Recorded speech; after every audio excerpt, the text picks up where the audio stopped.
अस्सलाम वालेकुम, welcome back to my YouTube channel लर्नाला जी। हमने जो मैथ की सीरीज़ स्टार्ट की है क्लास 1 से लेके क्लास 1 और 2 की जो मैथ है वो हमने कंप्लीट की। अब क्लास 3 और 4 की जो मैथ है वो हम साथ साथ पढ़ेंगे। तो आज है हमारे पास मैथ क्लास 4 का यूनिट नंबर 4। मैथ क्लास 4 में यूनिट नंबर 3 जो है वो हमने कम्प्लीटली पूरा सॉल्व किया है और इसको कम्प्लीटली पढ़ा है, इसकी रिव्यू एक्सरसाइज भी की है। अब हमारे पास है यूनिट 4। हम आज स्टार्ट करेंगे यूनिट 4 को, जो है हमारे पास डेसिमल्स एंड फ्रैक्शंस। डेसिमल क्या होता है? डेसिमल हमारे पास यहाँ पे मैं आपको समझाऊंगी पूरा कॉन्सेप्ट कि हमारे पास डेसिमल क्या होता है, हम किसको डेसिमल कहते हैं और इसमें हम किस तरह से सॉल्व करते हैं एक्सरसाइज को। तो यहाँ पे हमारे पास देखें, define a decimal as a fraction whose denominator is 10 और अ पावर ऑफ 10।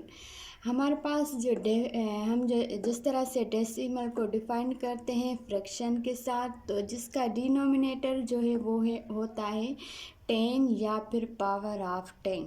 किस तरह से कि यहाँ पे देखें, हमारे पास एक फिगर मैंने ड्रा की है जिसमें मैंने 10 इक्वल पार्ट्स बनाए हैं। 10 में से सिर्फ एक पोर्शन को मैंने जो है वो शेड किया है, कलर किया है, सिर्फ एक पार्ट को। 9 पार्ट हमने छोड़ दिए, सिर्फ एक को कलर किया है। तो फ्रैक्शन में हमारे पास ये क्या होता है 1/10, जैसे कि यहाँ पे लिखा हुआ है 1/10। इसको हम फ्रैक्शन में कहते हैं 1/10। 1/10 हम इसको पढ़ेंगे फ्रैक्शन में, और ये हमारे पास होता है 1/10 के। यहाँ पे हमने 10 जो है हमारे पास पार्ट्स हैं, इक्वल पार्ट्स, 10 में से सिर्फ एक को जो है वो मैंने शेड किया है, तो ये हमारे पास कहलाएगा 1/10। यहाँ पे हम फ्रैक्शन में इस तरह से लिखते हैं 1/10, और इसको हम फ्रैक्शन में पढ़ते हैं 1/10। अब फ्रैक्शन तो हो गया, लेकिन अब डेसिमल क्या है? डेसिमल में हम इसको 1/10 को पढ़ेंगे 0.1। यहाँ पे लिखा हुआ है 0.1, हम इसको डेसिमल में पढ़ेंगे 0.1। ये हमारे पास क्या होगा डेसिमल में। फ्रैक्शन में हमारे पास ये होता है 1/10, और डेसिमल में हम इसको पढ़ेंगे 0.1।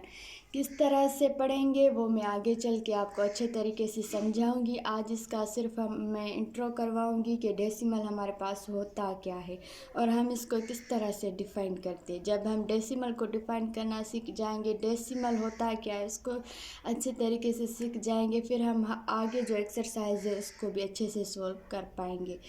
तो यहाँ पे 0.1 इसको शो कर रहा है 1/10 को। फ्रैक्शन में ये हमारे पास 1/10 है, और डेसिमल में ये हमारे पास 0.1 है, और इसको हम पढ़ेंगे 0.1।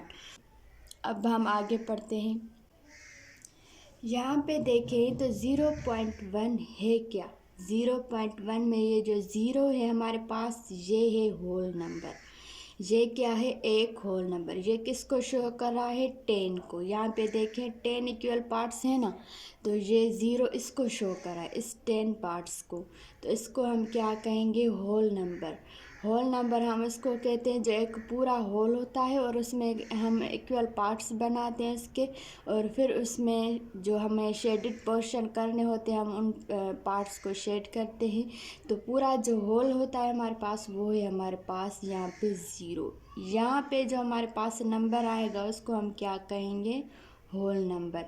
आगे चल के यहाँ पे 0 नहीं, नंबर्स भी आएंगे, 2 आएगा, 3 आएगा, 4 आएगा, उसको हम क्या कहेंगे? Whole number. यहाँ पे जो भी नंबर आएगा पॉइंट से पहले उसको हम कहेंगे होल नंबर, वो हमारे पास कहलाएगा होल नंबर। और जो पॉइंट यहाँ पे देखिए पॉइंट है ना, इसके बाद ये जो 1 है हमारे पास, ये 1 पॉइंट से पहले जो नंबर आ रहा है उसको होल नंबर कहेंगे, पॉइंट के बाद जो नंबर आएगा उसको हम कहेंगे फ्रैक्शन पार्ट। क्या कहेंगे? Fraction part. पॉइंट के बाद जो हमारे पास कोई भी नंबर आए, 1 आए, 2 आए, 3 आए, 4 आए, कोई भी नंबर आए हमारे पास पॉइंट के बाद, उसको हम कहेंगे फ्रैक्शन पार्ट, क्योंकि ये हमारे पास फ्रैक्शन में आता है 1। ये जो होल है, ये हमारे पास ये पूरे होल में से जो हमने 1 पोर्शन शेड किया है इसको हम क्या कहेंगे? Fraction part. तो ये होल नंबर है और ये पॉइंट के बाद हमारे पास क्या है, फ्रैक्शन पार्ट। अब ये जो हमारे पास पॉइंट है ना, इसको हम कहते हैं डेसिमल पॉइंट। ये हमारे पास डेसिमल है। ये पॉइंट हमें शो करवाती है कि ये नंबर जो है वो डेसिमल नंबर है। अगर मैं यहाँ पे लिख दूँ 0.2, तो यहाँ पे देखिए पॉइंट आ रहा है, तो पॉइंट हमारे पास डेसिमल है, डेसिमल। इसको हम कहते हैं डेसिमल। किसी भी नंबर में अगर पॉइंट आएगा तो आप समझ जाएंगे कि ये एक डेसिमल नंबर है। यही पॉइंट हमें शो करवाती है कि ये एक डेसिमल नंबर है, क्योंकि ये हमारे पास एक डेसिमल पॉइंट है, डेसिमल की ये पॉइंट है हमारे पास। तो यहाँ पे भी 0.1 है, 0.2, 0.3 आए, 4 आए, 0.5 आए, तो वो हमारे पास क्या कहलाएगा, डेसिमल पॉइंट। वो हमारे पास डेसिमल नंबर होगा। तो होप कि आप अच्छे से समझ गए होंगे कि फ्रैक्शन में हमारे पास जो नंबर होता है उसको हम डेसिमल में किस तरह से पढ़ते हैं और डेसिमल हमारे पास होता क्या है। अगर किसी को कोई बात समझ में ना आई हो तो आप मुझसे कमेंट सेक्शन में भी पूछ सकते हैं। तो फ़िलहाल के लिए मैं आज ये इंट्रो दे रही हूँ डेसिमल का, ताकि आपका डेसिमल में कॉन्सेप्ट अच्छे से क्लियर हो जाए। फिर हम आगे इसकी एक्सरसाइज भी सीखेंगे। तो कल वाली वीडियो में हम इसको मज़ीद अच्छे से पढ़ेंगे और अच्छे से इसका कॉन्सेप्ट आगे क्लियर करेंगे। ये तो एक इंट्रो था, आगे हम इसका जो है वो अच्छे से कॉन्सेप्ट क्लियर करेंगे। तो मिलूँगी मैं आपसे अगले लेक्चर में, तब तक के लिए अल्लाह हाफिज़।